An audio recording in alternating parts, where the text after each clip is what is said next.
Horford. Holiday at three. Bang! Drew Holiday. Well, mga kawan stories, isa nga ang player na ito ng Boston Celtics sa tumulong para makuha nila ang 2-0 na kalamangan sa Dallas Mavericks. Napakalaki ng iniaambag nito sa parehong opensa at depensa na kahit nga ang coach ng kabilang team na si Coach Jason Kidd, eto mismo ang pinupuri dahil sa kanyang depensa kay Kyrie Irving. Sa Game 1 at Game 2 nakita natin ang pagiging on-ball defender nito kay Kyrie na nagre-resulta ng pag-struggle sa serie. Sa ngayon, kung ikukumpara natin sina Kyrie Irving at Drew Holiday, mas malaki ang ambag ni Holiday sa Celtics. Literal lockdown defense ang pinairal nito. Kaya naman marami nga po ang nagsasabing jackpot ang Boston Celtics sa kanya, mukhang malaki rin ang pagsisisi ng Milwaukee Bucks. Tara na tarakayin natin ngayon at pag-usapan at kilalanin ang game changer ng Dallas Mavericks at ang posibleng magsasalba kay Luka Doncic. Pero bago yan, please don't forget to hit the notification bell at mag-subscribe sa aking channel.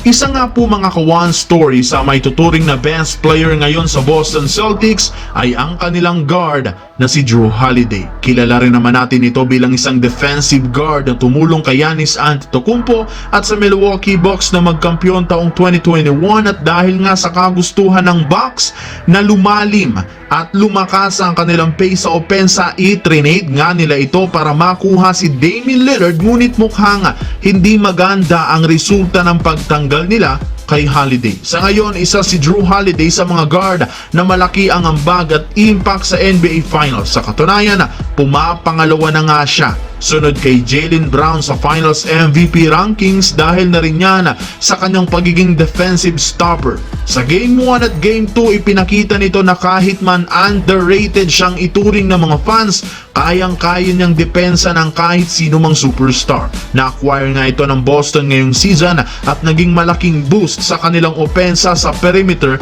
at inside paints. Ika nga ng iba, worth it ang ibinigay ng kontrata ng Boston. Base pa sa naging interview nito at sa kanyang naging pahayag, hindi ka po niya maituturing ng kanyang sarili bilang isang superstar dahil para sa kanya gusto lamang niyang manalo para sa team. Well, ganitong mindset mga kawan stories ang napakagandang dalhin sa NBA Finals. And speaking of NBA Finals, as of now, nasa delikadong posisyon na ang Dallas Mavericks. Bakit?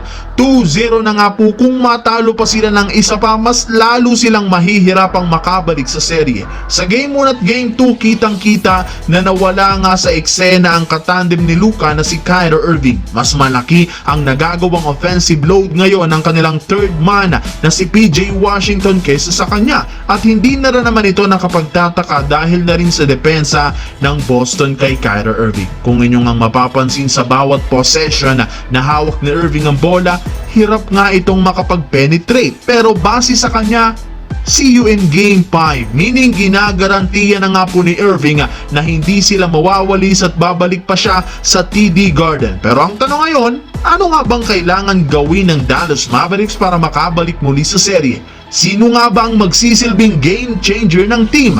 Well, sa ngayon, ang nag-iisang paraan lamang para makabalik ang Dallas Mavericks sa serye, walang iba kundi si Kyrie Irving. Kailangan nga nitong ibalik muli sa dati ang kanyang laruan. Kailangan nga nitong tulungan si Luka para makasabay yung opensa ng Dallas sa Boston. Kailangan nga nitong maibalik ang tawag sa kanyang Mr. Fourth Quarter dahil sa dalawang laro. Sa Game 1 at Game 2, laging natatalo at na-outscored ng Boston ang Dallas Mavericks lalo sa second half. Kailangan nga po niyang hanapin ang kanyang rhythm at tuloy-tuloy ang pag-struggle niya sa 3-point line. Iyan nga sila nadadali at natalo. Pero syempre, iba na ngayon. Home court na ng Dallas Mavericks at yan ang ating aabangan.